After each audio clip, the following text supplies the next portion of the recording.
And then there was an attempt to organize the first democratic elections in 30 years. And so for about 2 weeks leading up to the elections, every night there was shooting all night long, and we would go out, we, the journalists, would go out in the mornings, and we would find dozens and even sometimes hundreds of people who had been shot.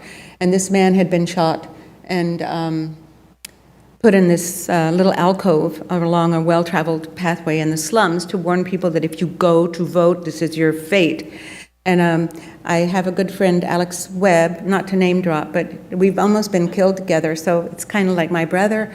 And we could go, we both photographed this, he in a completely different way, because he's an artist, and but I want you to have to, I mean, I'm not even comparing us, he just operates in a different way, which is why we can work together.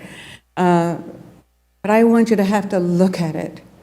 I want you to see that this man died, and it made me a better person in terms of voting every time I get a chance to.